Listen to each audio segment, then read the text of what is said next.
I'm on. Hey, what's up? Oh, it's just a lovely day.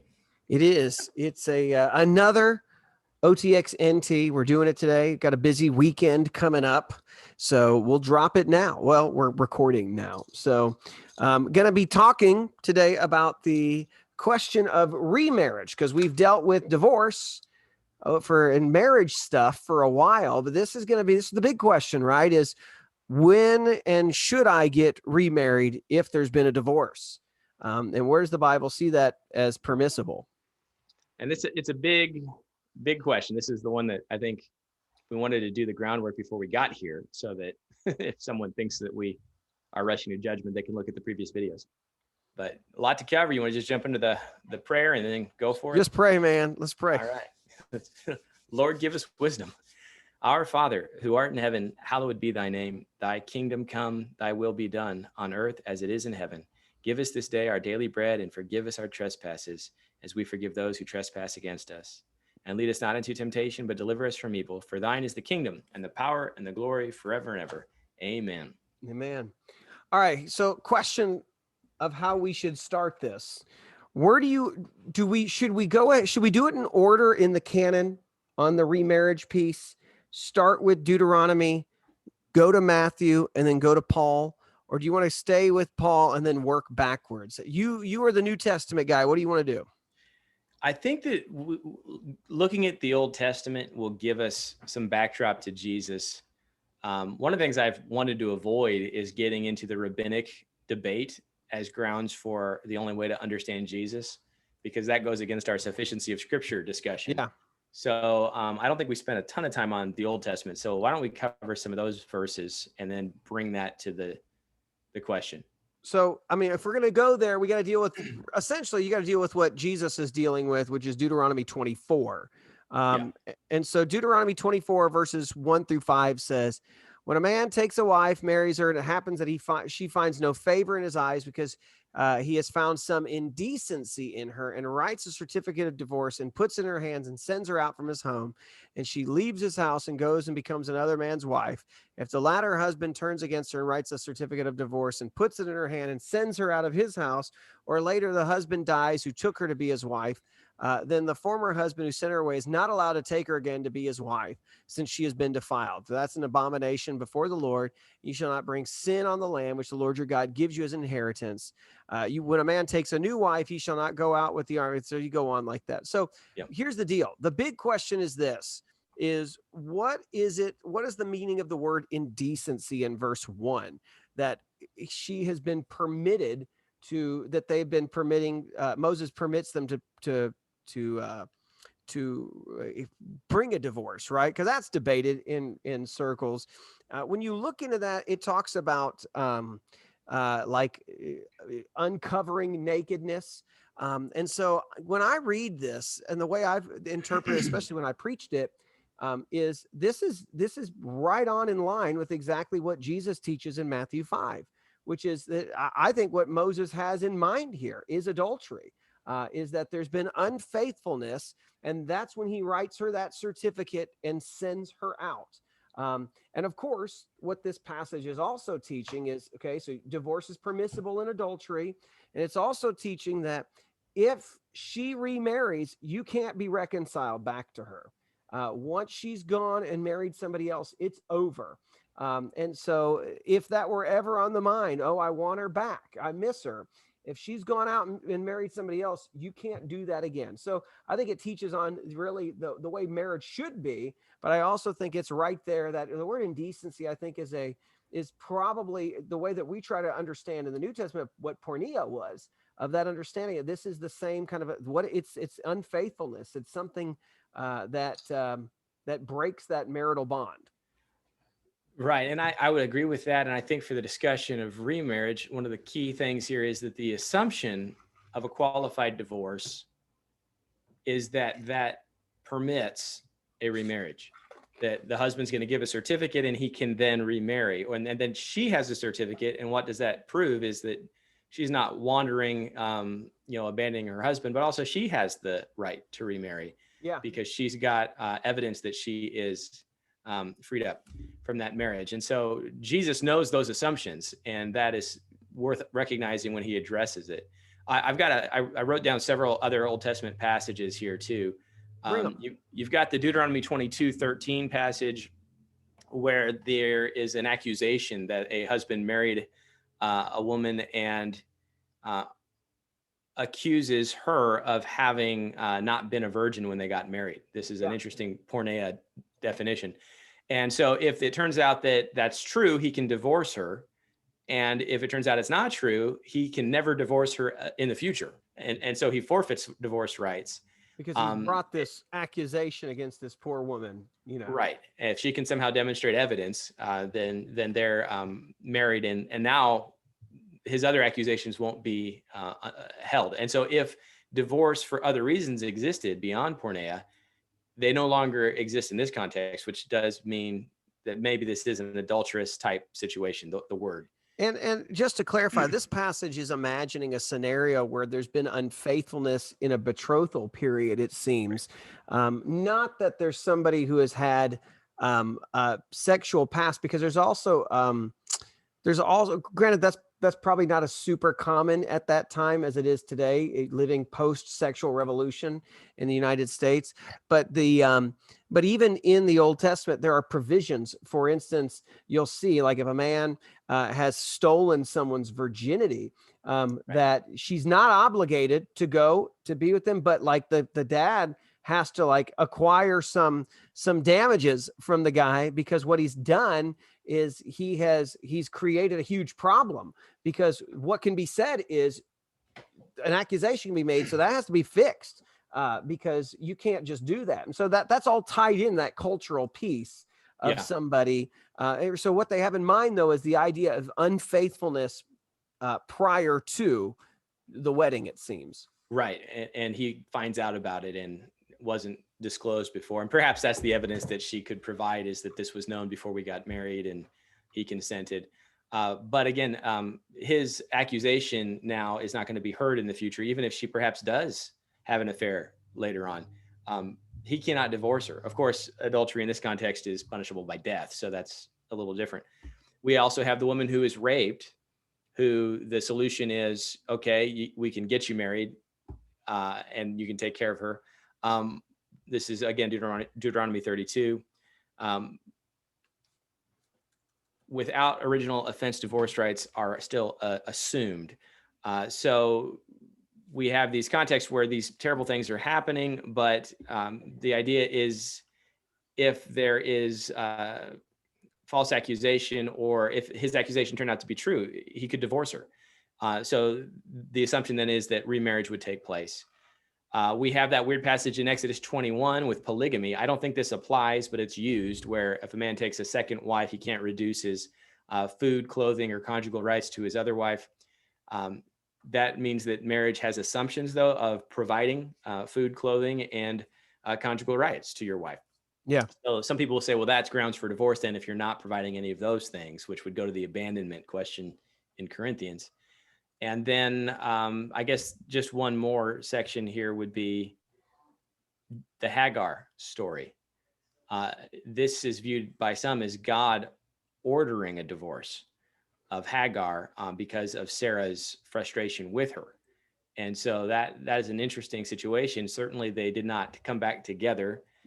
But I think that the Genesis 21 passage is actually an illustration of that, marrying a second wife and denying her the things that are owed to her. And with the conflict between Sarah and Hagar, you have a cause to, he almost was obligated to set her free because he wasn't going to take care of her. Yeah. So all of those situations, though, assume a remarriage is part of what will happen after an authorized divorce. Yeah. So the question we need to deal with, right, is when Jesus comes up in Matthew 5, when he's teaching on divorce and remarriage to the people, and he says the following. He says, it was said, whoever divorces and whoever sends his wife away, let him give her a certificate of divorce. But I say to you that everyone who divorces his wife, except for the reason of unchastity, makes her commit adultery. And whoever marries a divorced woman commits adultery. And then Matthew 19 kind of fills that out a little bit more. But it appears that what Jesus is doing is he's really just teaching what Moses taught, right? Was that there was unfaithfulness that was involved. And then he says that that's permitted, right? And what the big thing that I think is being said here, though, is is in verse 32 when he says, "But I say to you, everyone who divorces his wife, except for the reason of unchastity, makes her commit adultery."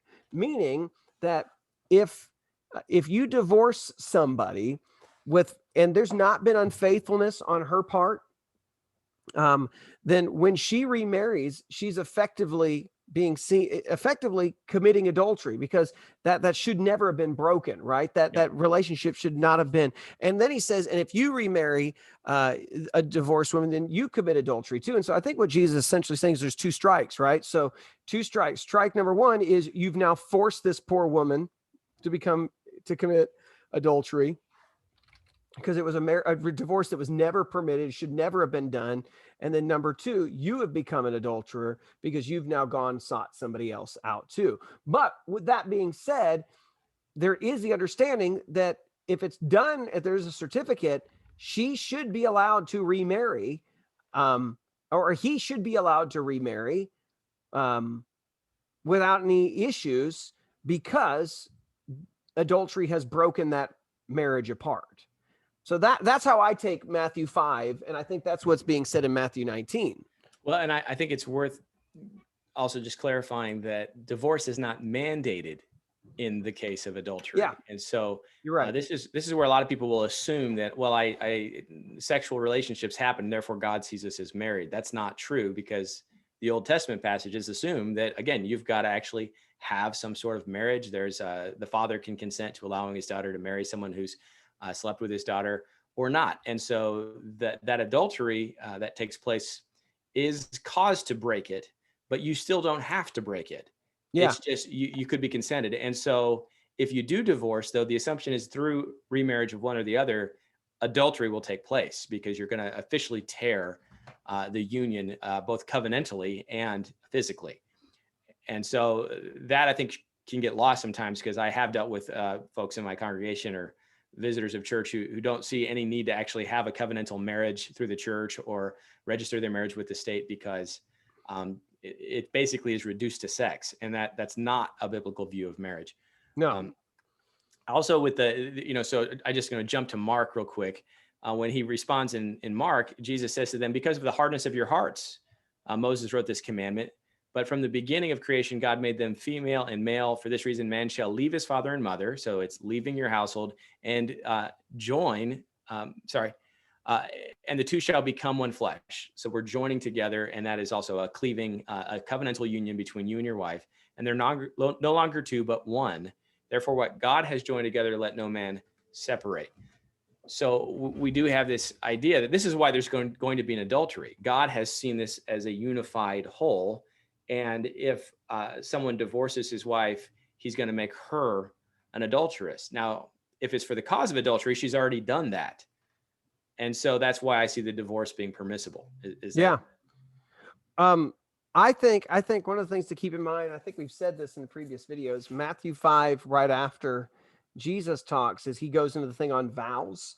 And I think there's a piece of that, right? Is that it's not just a sexual thing. There's a vow that I take that marriage should involve, is my vows before God in that. That's why I think marriage is different than just getting a license somewhere or anything like that. Like, there should be an aspect of before others that you hold that end up, right? And that's recognized. And so, but yeah, so that's kind of where I think I'm at and where you're at on this. But then we got to deal with 1 Corinthians 7, right?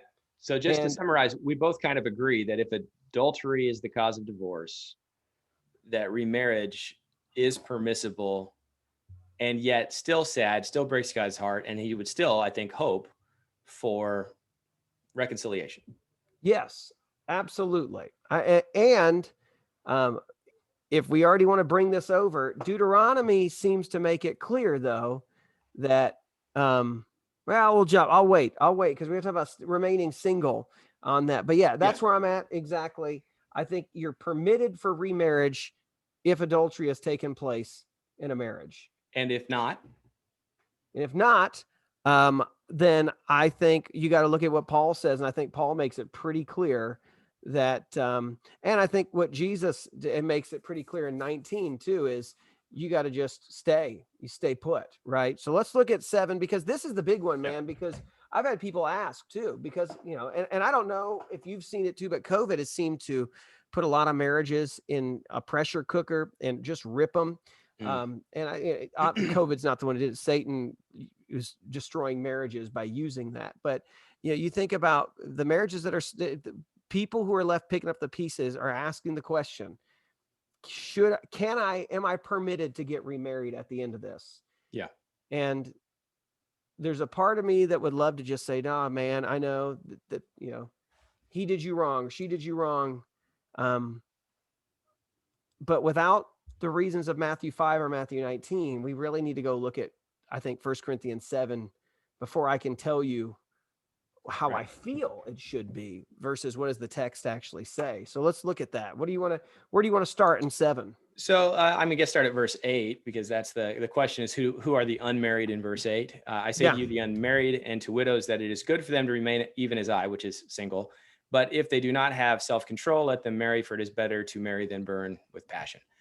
And so if unmarried here is just all unmarried people, then it's like, well, Paul's not only telling us we can, he's saying we should if we've got physical passions. I feel like we addressed this last time. I think that if it means, it could mean widower, and I really like that understanding of it. I think it's clear. But if it means more than widower, it cannot mean that, unmarried then is specified below. So you cannot reverse what Paul says when he clarifies who can and can't remarry. Exactly. Below. So if it means widower, then it seems like all he's saying there is widows and widowers, you're absolutely permitted to get remarried.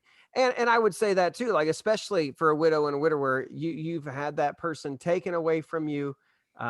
If you're one of those people, like, especially if it's young and but across all ages, those passions, they're there. It's okay. Go back to it. But if it just means unmarried, then there has to be within the context of who are the unmarried allowed to not, you can't just rip that verse out and just say, there we go. Everybody. So, okay. So let's talk about then who can be remarried based on the context here. All right. And so this goes to the heart, which I think Jesus is really addressing. Your heart should be different than, can I get my divorce now? It should be viewing things as God views it. So verse 10, to the married, I give instructions, and not I, but the Lord. So Jesus says this: the wife should not leave her husband. So don't seek divorce. If she does leave, she must remain unmarried or be reconciled to her husband. And the husband should not divorce his wife. And so we have this situation where if you are an unmarried person, you need to remain unmarried with the hope of reconciliation. So unmarried do not have carte blanche to remarry. In fact, you're assuming that this goes both ways, that if a man is divorced, he also would remain unmarried, hoping to be reconciled to his wife. Some of this is written in the context of a patriarchal society where women had less rights than men. But in our context, I think it goes both ways, that if a man is divorced from his wife, he should remain unmarried, hoping for reconciliation, and vice versa.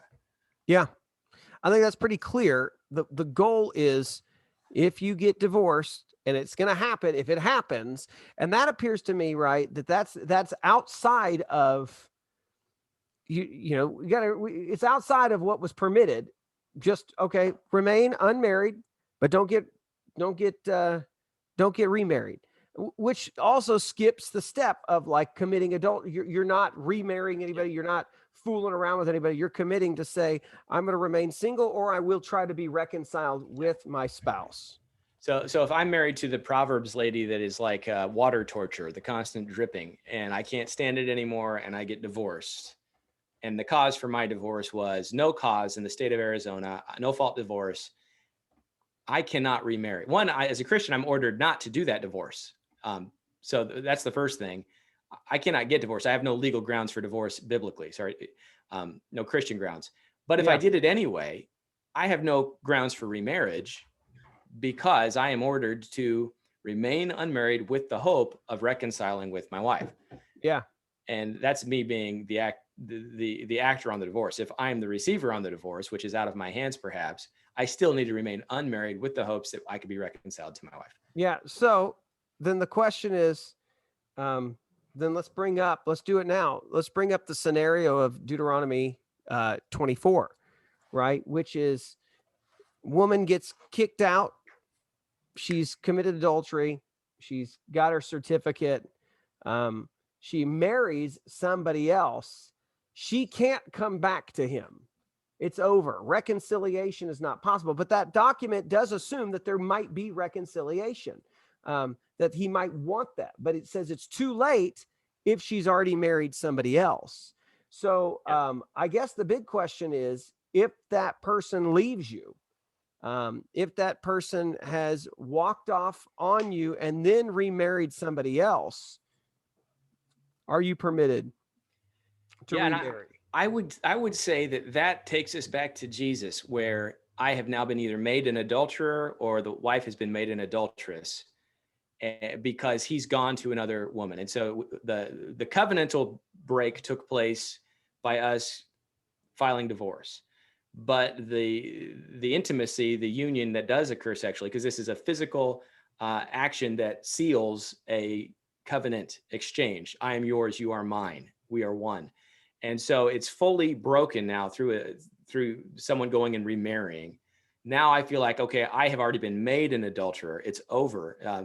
And therefore, there has now been the cause that Jesus gives for the divorce. And so reconciliation cannot take place. So maybe now I'm able to remarry. Yeah. But yeah. And I think that's the kind of understanding that puts us back at Matthew 19, right? Which is the kind of shock that they say is, if the relationship is like this, it's better not to marry. And then it's what you had brought up prior to us getting on, right? Is that falls right into Matthew 19:12 on the eunuch statement. And so you take that statement when he says, for their eunuchs who are born that way from their mother's womb, and there are eunuchs who are made eunuchs by men, and there are also eunuchs who made themselves eunuchs for the sake of the kingdom. He who is able to accept this, let him accept it. You tie that into the understanding of refraining from that. The people who make themselves eunuchs are those who have decided that because I want to take seriously the understanding of the way the Bible has presented this, I will refrain from remarrying and seek reconciliation until it's no longer able to. And yes, and that's where I'm at, is the eunuch statement is related to the marriage discussion, because his answer to them saying this is hard is, yes, it is. You have to accept that it's hard. But some people are eunuchs born that way, others are made eunuchs, and some make themselves eunuchs. So some will consent to the reality that I will not intentionally make my wife an adulteress, or my ex-wife an adulteress, or myself an adulterer. And if we have had a divorce that was beyond, if I'm divorced beyond my control, I'm going to remain single. I'm going to remain abstinent in hopes that I can be reunited to my wife.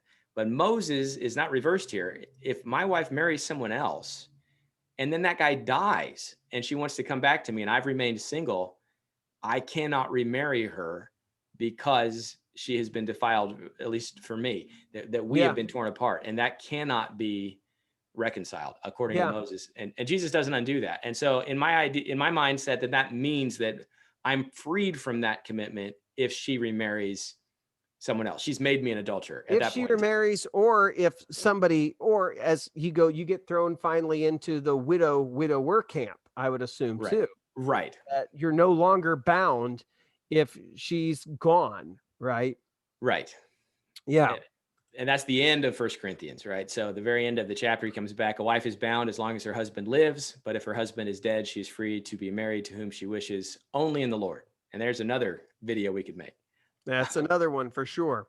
So that clears up a lot of stuff in 1 Corinthians. This understanding clears up when you read something like, okay, so Paul in 1 Corinthians 7 says, 27, he said in verse 27, are you bound to a wife? Don't seek to be released. Are you released from a wife? Don't seek a wife. Now that seems to be as in the context that if you've been released, that you're loosed from the vow of, you're not tied down in the sense of you're not actually married, not that you've been divorced, but that it seems like you're not part of those obligations that come, the vows that come with it. Because verse 28 says, however, if you do get married, you've not sinned. And if a virgin marries, she has not sinned. By such people will have troubles in this life, and I'm trying to spare you. And so what I think is being said is kind of what he said in verse 25. To the virgins, I have no command from the Lord, but I do give an opinion. And so I think what he's talking about is those people who are married, stay as you are, enjoy being married. If you don't have a spouse, if you're unmarried, and I think that you got to keep in context that whole letter so far, that if you do get married, so a widow or a virgin, somebody who's never been married, have had the vows, you're not sinning. Right? Because it seems like in Corinth, they were asking, should we abstain from all sexual activity? Because even in our marriages, right? And so, no, like, you have the desire, get married. But that has to be in check, I think, with what you just brought up in the same line of verse 8 and 9, right? That it's okay, you can get married. But I think that that line can't be pulled out of context the same way that the others are, that we're talking about virgins, we're talking about people who are, I think, kind of that whole thing of verse 8 of who can get in, and that's okay to marry. Yeah, and I would just clarify verse 15. I even read an article today that said, in this case, that means they're free to remarry, because it says, an unbelieving one leaves, let him leave. The brother or sister is not under bondage in such cases, but God has called us to peace. That word for bondage, I talked about this in a previous video, is not the same word as in verse 39. A wife is bound as long as her husband lives. The freedom there is from the obligation to be with that spouse. It's not freedom to go remarry in that context. It's me saying, I've been divorced. What do I do about this? You can have peace. You don't have to try and force reconciliation or whatever. But in that context, you don't remarry. You're not free to remarry there. You're free from your marital covenant. Essentially, you've been abandoned, so you don't have to be torn up about it. Let the unbelieving husband or wife leave in that context. But bound there is not free to remarry. And that's, in my mind, been misinterpreted by many.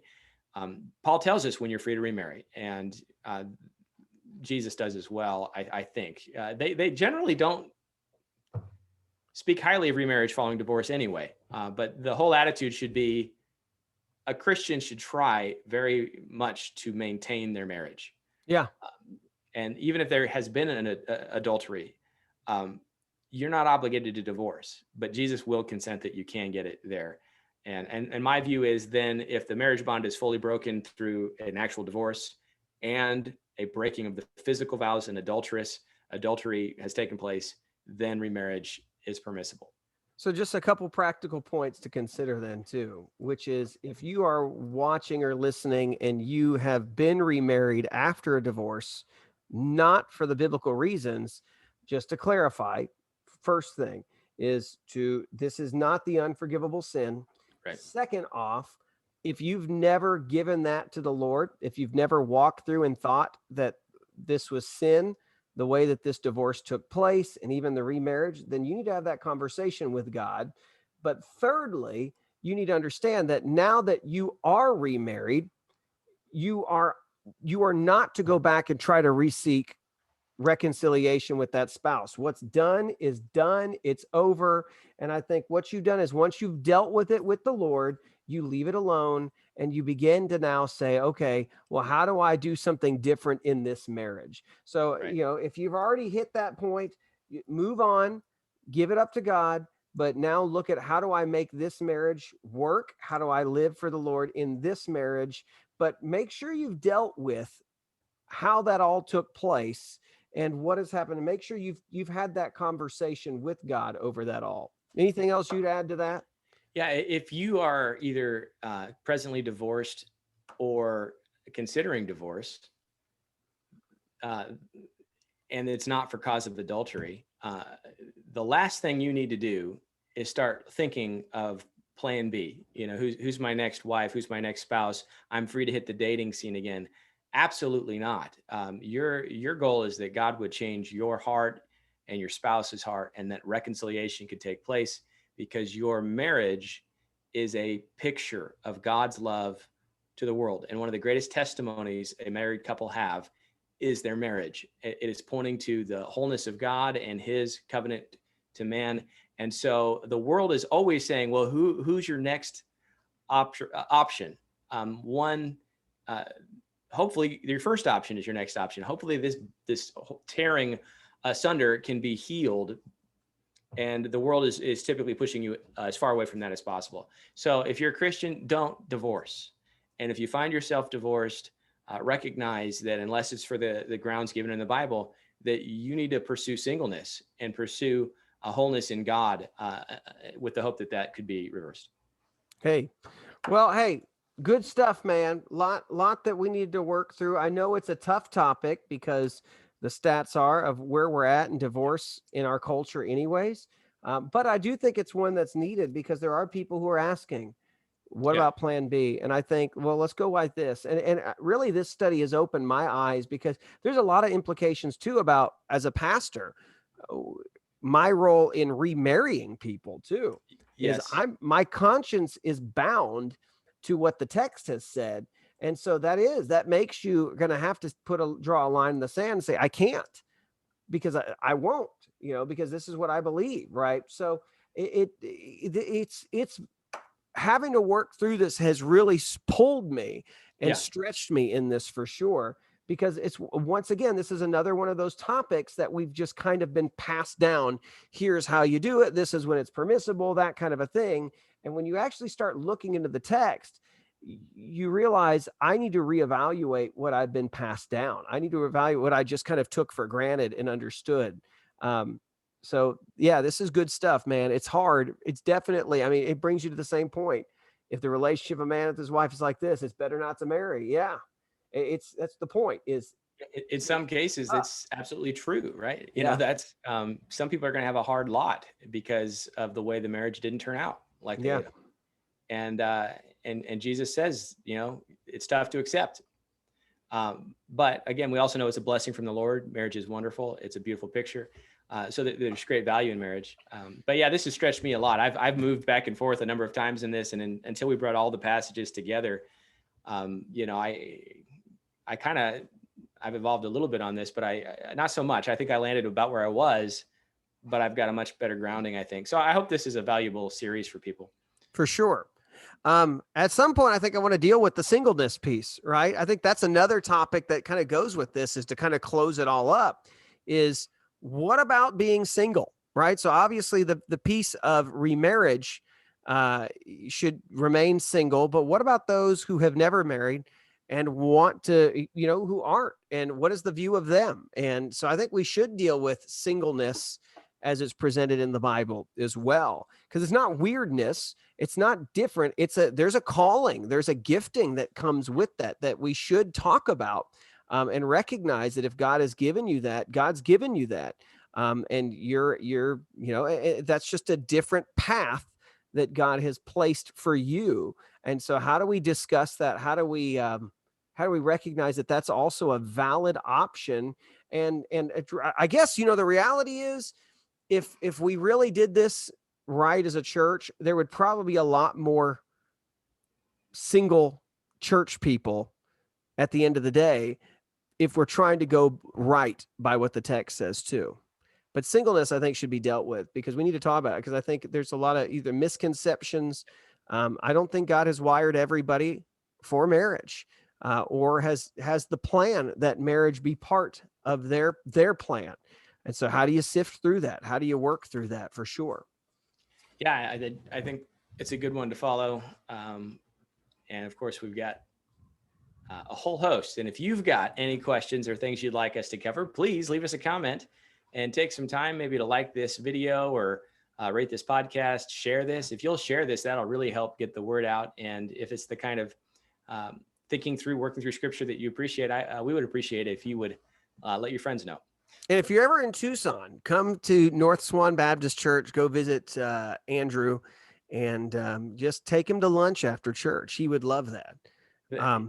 I Or like Royal lunch Palms too. if you're in the Or Phoenix if you're in area. Phoenix, or you want to just hit up both of us in the same day, it's not possible. But one week after the next, you should. And Andrew, you will find, is way more hospitable than I am. He'll spend way more time with you. So it's open invitation.